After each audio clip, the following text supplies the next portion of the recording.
欢迎大家又回来我的频道。听说很多人不喜欢吃水煮蛋，但是换成做法差不多的茶叶蛋，就很难让人不喜欢，就连蛋黄也变得好吃了。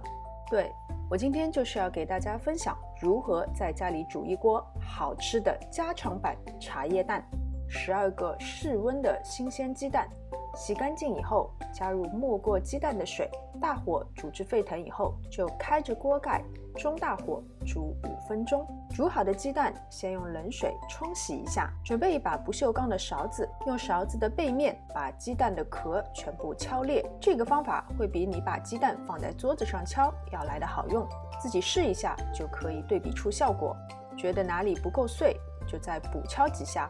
敲好的鸡蛋再次放入锅中，加入1根冲洗干净的桂皮，2至3颗冲洗干净的八角，15克盐，30克冰糖，1大勺老抽和2大勺的生抽。茶叶蛋，茶叶当然是另一种非常重要的食材。这里是10克的红茶茶叶，千万不能放什么绿茶、白茶。茶叶建议先冲洗一下才加入锅中，最后再加入800毫升的清水，大火煮开以后转中小火焖煮20分钟。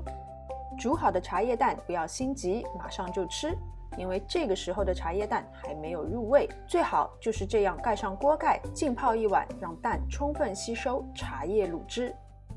我喜欢吃热热的茶叶蛋，所以在第2天吃之前又把它加热了一下。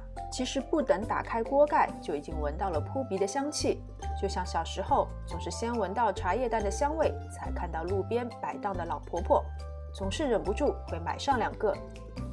剥开蛋壳，我们可以看到这个好像大理石这般的纹路，非常的漂亮，这才是茶叶蛋该有的样子啊！